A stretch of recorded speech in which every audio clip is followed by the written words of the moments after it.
안녕하세요. 한의학박사 유용만 원장입니다.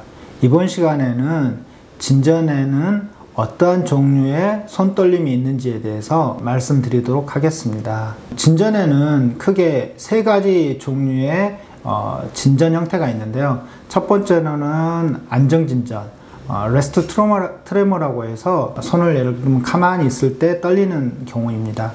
두 번째로는 운동진전, 세 번째로는 의도진전, 이렇게 세 종류로 나눌 수 있고요. 다시 운동진전에는 자세진전과 활동진전으로 구분할 수 있습니다.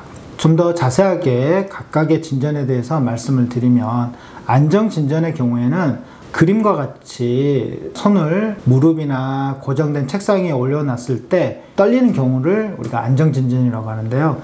대부분 이제 몸을 충분히 이완을 시킨 상태에서 손이 떨리고 움직이면 손떨림이 사라지는 경우에 우리가 보통 안정진전이라고 합니다.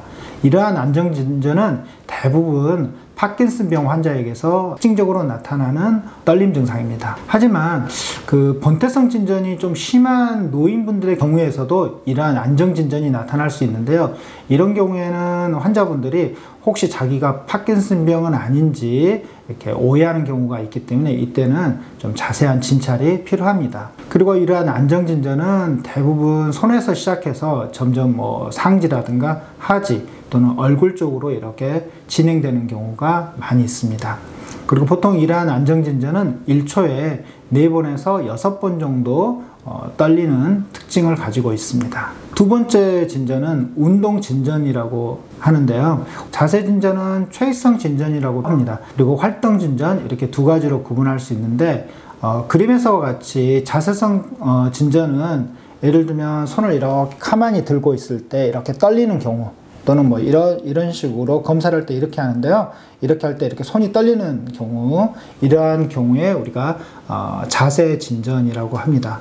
그리고 활동 진전은 보통 우리가 검사를 할 때 손가락 코 검사라고 해서 의사의 손가락에 환자의 손을 대었다가 본인 코에다 이렇게 대는 검사법이 있는데, 이렇게처럼 손가락에 댔다가 본인의 코에 이렇게 대려고 할 때 처음 출발할 때부터 이렇게 손이 떨리는 경우가 있습니다. 이러한 떨림을 우리가 보통 활동 떨림, 즉 움직일 때 떨린다고 해서 활동 진전이라고 이야기를 합니다. 이러한 운동 진전은 대부분 움직일 때 떨림이 심해지기 때문에 글씨를 쓴다거나 그림을 그리거나, 또는 예를 들면 우리가 술을 마실 때 건배 제의를 할 때 이렇게 술잔을 들고 있으면 이렇게 떨리는 그러한 증상들을 보이게 됩니다. 그리고 이러한 운동 진전은 환자분의 감정이 예를 들면 흥분하거나 불안하거나 긴장하면 더 심해지는 특징이 있습니다. 그리고 이러한 운동 진전은 대부분 본태성 진전에서 제일 많이 나타난다고 할 수 있습니다. 세 번째로는 의도성 진전이라고도 표현하는데요. 의도 진전은 어떤 의도를 가질 때 떨림이 나타난다고 해서 의도 진전이라고 합니다. 예를 들면 손가락 코 검사에서 처음 출발할 때는 떨림이 나타나지는 않는데, 점점 어떤 목표물에 다가갈 때, 예를 들면 본인의 코에 다가갈 때 점점 이렇게 떨리는 경우가 있습니다. 이처럼 어떤 목표물, 그러니까 손이 정확한 목표 지점에 가까이 갈수록 이렇게 손이 떨리는 경우에 우리가 이제 의도 진전이라고 표현합니다. 좀 심한 분들의 경우에는 손가락에 이렇게 대고만 있어도 이렇게 떨림이 심하게 나타나는 경우가 있습니다. 그래서 보통 지시된 운동 후 마지막 부위에서, 즉 코에 다가갈 때 말단 부위에서 떨림이 심한다고 해서 말단 떨림이라고도 표현하기도 합니다. 주로 이러한 의도 진전은 손해나 또는 손해 주변의 어떤 인접 연결 구조물에서 기능 이상이라든가 질환에 의해서 발생을 합니다. 그래서 이러한 의도 진전이 아주 심하게 나타나면서 혹시라도 어지러움증이라든가 균형장애, 약간의 보행장애 같은 것들이 의심되는 경우에는 손해에 이상이 있을 가능성이 있기 때문에 이 경우에는 보통 뇌촬영을 실시하도록 권유를 드립니다. 그리고 이러한 의도 진전은 꼭 손해 이상에서만 나타나는 건 아니고 본태성 떨림이 좀 심한 경우에도 의도성 진전이 나타납니다. 그리고 보통 이러한 의도 진전은 1초에 5번 이하로 떨림이 나타나는 특징이 있습니다.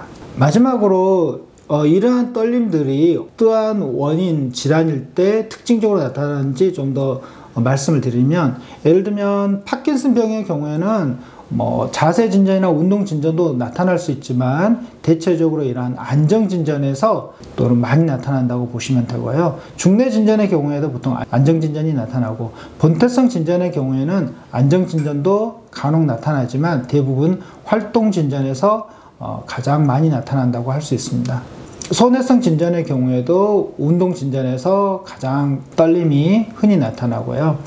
우리가 과장된 생리적 진전이라든가 약물로 인한 떨림의 경우에도 활동 진전이 가장 흔히 나타납니다.